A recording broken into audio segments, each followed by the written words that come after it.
Suatu malam, tampak gerombolan geng motor berkendara di kota dan berhenti pada sebuah bangunan. Saat memasuki bangunan tersebut, mereka tidak menyadari para agen DIE tengah memantau. Geng motor ini dipimpin oleh seorang pria bernama Denny yang memiliki seorang anak bernama Jojo dan orang kepercayaan bernama Dalton. Ternyata bangunan ini memiliki ruang rahasia yang merupakan lab pembuatan obat-obatan terlarang.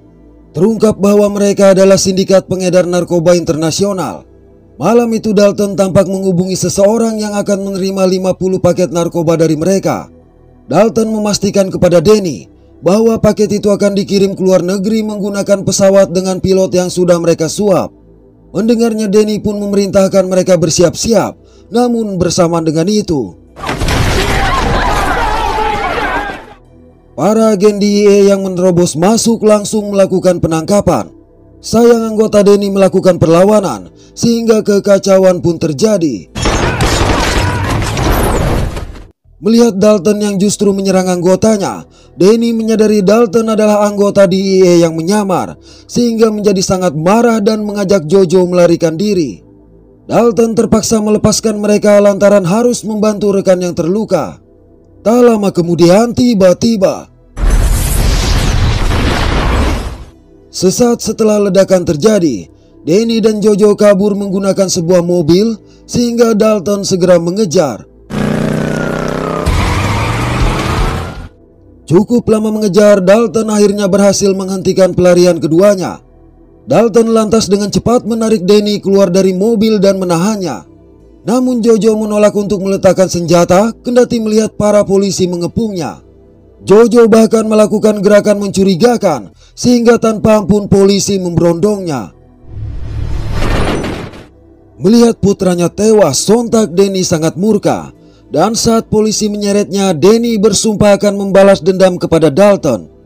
Dalton sendiri tidak setuju dengan tindakan para polisi, tapi sang komandan berkata itu adalah protokol. Mendengarnya, Dalton langsung melangkah pergi. Dan diketahui Dalton yang bernama asli Broker mengundurkan diri dari DIE. Dan inilah dongeng dari film yang berjudul Homefront 2013.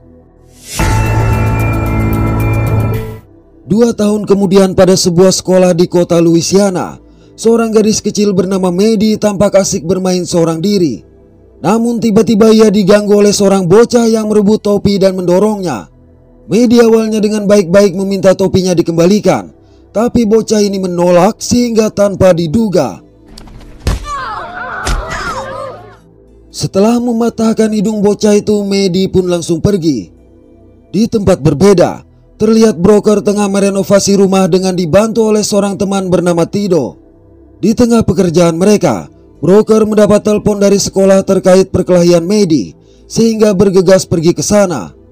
Jadi Maddie adalah anak dari Broker, dan keduanya baru saja pindah ke kota ini setelah kematian ibu Maddie. Sampai di sekolah, ibu sang bocah yang bernama Casey tampak sangat marah dan mengucapkan kalimat kasar terhadap Maddie, bahkan mencoba menyerang Broker. Namun segera dihentikan oleh sheriff yang dilibatkan. Seorang psikolog sekolah bernama Susan kemudian mengajak Broker menemui Maddie. Di sini Maddie menceritakan kejadian yang dialaminya. Mendengar itu, Broker pun menjelaskan bahwa dialah yang mengajari Maddie cara membela diri. Broker juga memberitahu kalau ibu Maddie meninggal 1 tahun yang lalu. Hanya saja Maddie mengalami kesulitan mengatasi rasa kehilangannya, dan itulah alasan mengapa dia membawa Maddie pindah ke kota tersebut. Saat Broker dan Maddie hendak pulang, Casey menghasut suaminya yang bernama Jimmy untuk menghadapi Broker. Meski Jimmy berkata kasar, Broker masih berusaha tenang. Tapi akibat Jimmy menyerang, terpaksa Broker harus menghajarnya. Melihat itu, sheriff segera menghentikan insiden tersebut dan meminta keluarga Jimmy pergi. Namun dia tidak memberikan Broker peringatan apa-apa, karena menurutnya Broker hanya membela diri, walaupun Jimmy dihajar dengan telak di hadapan anak dan istrinya. Rupanya kejadian itu disaksikan juga oleh para guru. Dalam perjalanan pulang, Casey yang merasa dipermalukan di hadapan banyak orang berencana untuk menuntut balas. Pada waktu yang sama, seorang pria bernama Gutter memasuki sebuah bangunan di mana sejumlah anak muda sedang meracik obat-obatan terlarang. Gutter juga langsung menghajar salah satu dari mereka dan memperingatkan agar tidak mengulangi hal itu lagi di kotanya. Pada malam hari, Casey menemui Gutter yang ternyata kakaknya. Casey menceritakan insiden di sekolah yang membuatnya merasa terhina, jadi memberikan alamat broker dan meminta Gutter untuk mengintimidasinya, seperti yang selama ini dilakukan oleh Gutter. I'll handle that broker thing. Keesokan hari di sekolah, setelah mengantarkan Maddie, broker berbicara dengan Susan dan memintanya membantu menyiapkan pesta ulang tahun Maddie. Susan yang melihat langsung perkelahian antara broker dan Jimmy memberitahu bahwa penduduk kota kurang ramah, terlebih terhadap orang baru. Jadi menyarankan agar broker segera memperbaiki hubungan dengan Jimmy demi kebaikan Maddie. Dengan mempertimbangkan nasihatnya, broker memutuskan untuk menemui Jimmy di tempatnya bekerja. Di sini broker terpaksa menekan harga dirinya untuk menelan semua kesalahan yang bukan berasal darinya ataupun Maddie. I apologize for what happened. To them too. Rupanya tindakan ini berhasil meredakan ketegangan antara mereka. Pulang dari sana, broker singgah di pom pengisian bahan bakar. Ketika tengah mengisi bahan bakarnya, dua orang pria yang baru saja tiba menuntut agar broker memberikan pompa bahan bakar kepada mereka. Dikarenakan broker menolak, salah satu dari mereka langsung mematikan pompanya. Pada momen ini broker masih menahan emosi dengan kembali menyalakan pompanya. Tapi akibat kedua preman ini menyerang, maka perkelahian pun terjadi.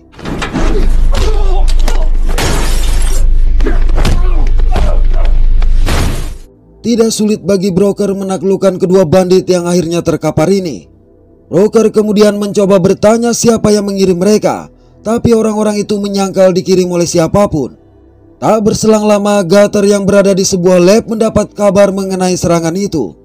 Terungkap bahwa kedua pria tadi adalah orang suruhan Gutter, dan terungkap pula bahwa Gutter adalah bandar narkoba yang meracik sendiri obat-obatannya. Pada siang hari saat broker dan Maddie dalam perjalanan pulang dari sekolah, Sheriff menghentikan mereka. Sheriff bertanya tentang perkelahian di pom. Broker tak menyangkalnya, namun karena tidak ada yang menuntut, maka broker memohon izin untuk pergi dan hanya akan memberitahu informasi yang diperlukan saja. Mendengar kalimat ini, Sheriff curiga kalau broker adalah seorang mantan militer dan berkata akan mengawasinya mulai sekarang. Sesampainya di rumah, broker mengajak Maddie menunggang kuda dan tidak menyadari Gutter mengamati mereka. Begitu keduanya pergi, Gutter merusak ban mobil broker sebelum memutuskan untuk menyelinap masuk ke dalam rumah. Di pinggir danau, Maddie mengungkapkan betapa dia merindukan sang ibu dan dia yakin ibunya juga ingin sang ayah bahagia. Tapi broker berkata keberadaan Maddie di sisinya lah yang sekarang membuat dia bahagia. I miss her so much that my stomach hurts. Di dalam rumah, Gutter mengambil boneka milik Maddie dan menemukan dokumen penyamaran broker ketika masih menjadi anggota di IE. Namun saat mendengar mereka kembali, Gutter buru-buru melarikan diri dengan membawa dokumen, boneka sekaligus kucing milik Maddie. Pada malam hari, Maddie memberitahu broker mengenai kucing dan bonekanya yang hilang, jadi broker pergi untuk mencarinya. Saat berkeliling di halaman, broker mendapati ban mobilnya robek dan boneka Maddie yang tergantung pada sebatang pohon. Hal ini membuatnya sadar bahwa seseorang telah masuk ke rumahnya tanpa izin. Di tempat berbeda, Gutter mendapati bahwa broker adalah mantan agen di IE yang terkait dengan penangkapan Danny dan kematian Jojo. Keesokan hari, broker menemui Jimmy karena berpikir Jimmy adalah orang yang masuk ke rumahnya. Broker menjelaskan kalau dirinya telah meminta maaf dan tidak ingin mendapat masalah, jadi memaksa Jimmy untuk mengembalikan kucing anaknya hari itu juga. Hal ini tentu saja membuat Jimmy bingung, tapi broker tidak peduli. I want my kid's cat back. Cat? Pada waktu yang sama, Gutter mengungkapkan kepada kekasihnya yang bernama Cheryl bahwa penangkapan Danny dan kematian Jojo disebabkan oleh penyamaran yang broker lakukan. Dia berencana menukar informasi tentang keberadaan broker kepada Danny dengan imbalan mendapat wilayah pemasaran barang haram yang lebih luas.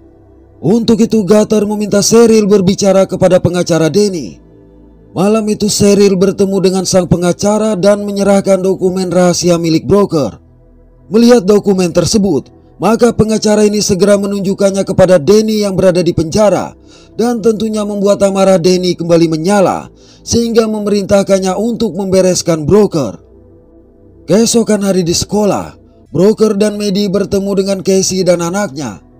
Di situ Maddie mengundang bocah itu ke pesta ulang tahunnya untuk berdamai. Saat Broker kembali ke rumah, Tido mengatakan bahwa orang-orang di kota tidak mudah untuk berdamai. Mendengarnya, Broker merasa yakin Jimmy benar-benar membobol rumahnya. Namun Tido menyangkalnya dengan alasan Jimmy adalah seorang pengecut. Hanya saja dia berasumsi kakak Casey yang bernama Gutter lah yang melakukan itu sebagai upaya untuk menakut-nakuti Broker. Tido mengungkapkan bahwa Gutter membuat narkoba di rumahnya. Jadi mengingatkan agar Broker tidak berurusan dengan Gutter, meski kemungkinan besar memang Gutter yang melakukan pembobolan itu.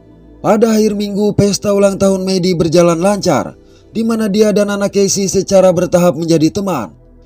Sementara itu, gerombolan geng motor yang dulu pernah menjadi kelompok Broker menemui Cheryl. Di sini Cheryl menyampaikan permintaan dari Gutter kepada pimpinan geng yang bernama Cyrus sebagai imbalan dari informasi yang akan diberikan. Sayang rencananya tidak berjalan lancar karena Cyrus tidak peduli dengan permintaan mereka dan mengancam akan menghabisi Cheryl jika tidak segera memberitahu di mana Broker. Pada malam hari, Gutter menemui Casey dan memperingatkan agar Casey menjauhi Broker karena masalah sedang dia tangani. Di rumahnya, Broker yang merasa penasaran dengan Gutter mencoba menghubungi rekannya untuk meminta informasi. Berdasarkan informasi yang diperoleh, Gutter hanyalah penjahat biasa yang beberapa kali masuk penjara.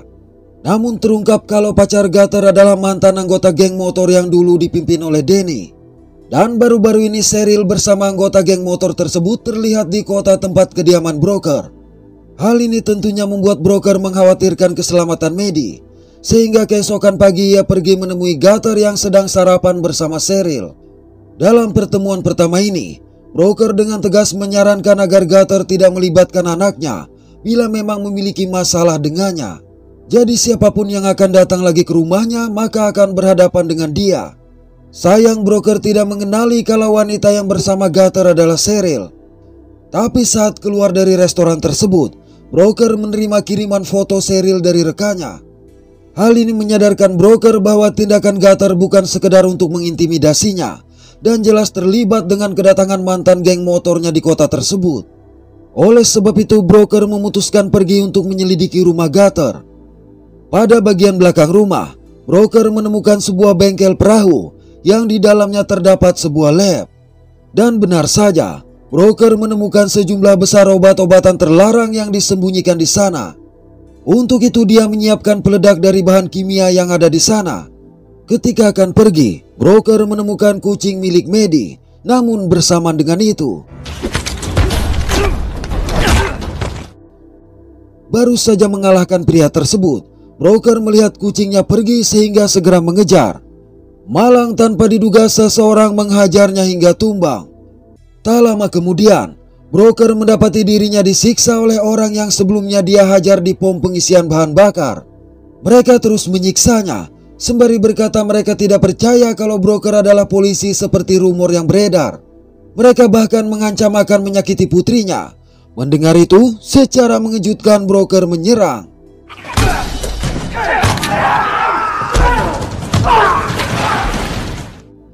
Setelah mengalahkan para preman amatir itu, Broker bergegas pulang dan meminta Maddie berkemas-kemas. Di rumahnya, Gutter bertemu dengan Cyrus dan gengnya. Hanya saja Gutter menolak ikut demi menghindari kecurigaan polisi terhadap keterlibatannya. Mendengar itu, Cyrus memaksa Cheryl untuk menunjukkan lokasi rumah Broker. Pada malam hari, Tido membantu memindahkan kuda milik Broker. Sementara itu Gutter sengaja menemui Sheriff agar tidak dianggap terlibat dengan penyerangan yang akan terjadi. Di dalam kandang kuda, Tido mendengar suara yang mencurigakan, di mana ternyata kelompok Cyrus sampai di hutan belakang rumah Broker dengan perahu. Cyrus yang mendengar suara kuda memerintahkan seorang anak buahnya pergi memeriksa. Begitu pria ini berada di dalam kandang, tiba-tiba Tido menyerang sehingga perkelahian pun terjadi.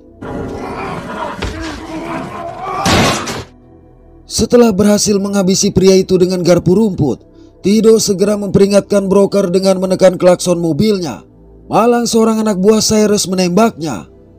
Mendengar klakson yang diikuti suara tembakan, maka dengan cepat Broker mengawal Maddie ke basement dan menginstruksikannya untuk menelpon 911. Broker kemudian mengambil senjata dan bersiap menghadapi serangan yang terjadi.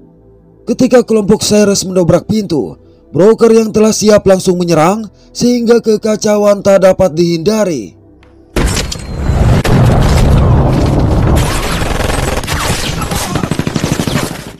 Di tengah kekacauan, Maddie yang ketakutan memutuskan kabur ke hutan, tapi diikuti oleh seseorang.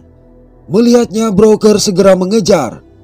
Tepat ketika pria itu membidik Maddie, broker terlebih dahulu menghabisinya. Sayang, ketenangan tersebut hanya sesaat karena Cyrus muncul menerjang broker. Oleh karenanya broker memerintahkan Maddie pergi. Tapi dalam pelarian ia bertemu dengan Cheryl yang menawarkan bantuan. Sementara itu, duel sengit antara broker dan Cyrus masih terjadi. Cukup lama bertarung, broker akhirnya berhasil menghabisi Cyrus. Malang ia tidak sempat mengejar Maddie yang diculik oleh Cheryl menggunakan perahu. Sejurus kemudian, para polisi akhirnya berdatangan. Broker pun memberitahu sang sheriff perihal serangan geng di rumahnya dan penculikan Maddie. Di tengah pembicaraan, broker melihat Tido yang terluka di dalam mobil, sehingga segera meminta bantuan medis. Tak lama setelah itu, Maddie menghubungi 911 dan disambungkan ke radio polisi. Tapi sambungan yang diterima oleh broker ini segera terputus. Untuk itu broker meminta sheriff melacak lokasi ponsel Maddie, menutup akses keluar kota, serta mencari wanita yang membawa perahu. Sesaat kemudian broker menghubungi Maddie yang mendeskripsikan tempatnya berhenti. Mendengar itu, broker menyadari bahwa Maddie dibawa ke bengkel milik Gutter. Jadi dia segera membawa pergi mobil polisi untuk menyelamatkan sang anak. Pada waktu yang sama, Gutter sampai di bengkel dan menjadi marah tatkala mengetahui Cheryl membawa Maddie ke sana. Menurut Gutter, Maddie adalah saksi yang dapat membuat mereka ketahuan terlibat, sehingga berniat menghabisinya. Tapi di tengah perdebatan itu, Casey dan Jimmy tiba di sana. Casey memberitahu tentang kematian para penyerang di rumah broker dan hilangnya Maddie. Hanya saja Gutter berpura-pura tidak tahu apa-apa. Tanpa sepengetahuan mereka, Cheryl mengeluarkan Maddie dari perahu, di mana Maddie langsung berontak. Kegaduhan itu menyadarkan Casey kalau Gutter terlibat. Ketika Casey menyalakan lampu, jebakan yang sebelumnya disiapkan broker pun meledak. Beruntung Maddie dan Cheryl berhasil selamat. Namun menyaksikan semua barang haramnya terbakar, sontak Gutter menjadi marah dan berusaha merebut Maddie dari Casey. Naas tidak sengaja Gutter menarik pelatuk yang mengenai perut Casey. Untuk sejenak Gutter menyesali perbuatannya, tapi segera membawa Maddie kabur tepat di saat broker tiba di sana. Akibat hal ini, maka pengejaran pun terjadi. Di tengah pengejaran, sheriff yang juga bergabung memerintahkan agar jembatan di depan mereka dinaikkan. Namun Gutter dan broker sempat menaiki jembatan tersebut. Melihat mobil broker terjungkal, Gutter memutuskan keluar dan berniat menghabisinya. Menyaksikan itu, Maddie memohon agar Gutter berhenti. Tindakan Maddie berhasil mengalihkan perhatian Gutter dan memberi kesempatan kepada sheriff untuk membidiknya. Tapi sebelum sheriff sempat menembak, broker terlebih dahulu menyerang Gutter. Setelah Gutter terkapar tak berdaya, broker berniat menghabisinya. Namun melihat Maddie berdiri di sisinya, broker pun mengurungkan niat itu dan membiarkan polisi menangkap Gutter. Di tempat berbeda, petugas menangkap Cheryl dan menyelamatkan Casey. Beberapa minggu berselang, Danny mendapatkan kunjungan tak terduga dari broker. Broker berkata dia akan menunggu Danny dibebaskan. Oke, terima kasih sudah menonton sampai pada akhir konten ini. Mohon maaf atas ketidaksempurnaan dari kami. Semoga terhibur dan sehat selalu. Mantap.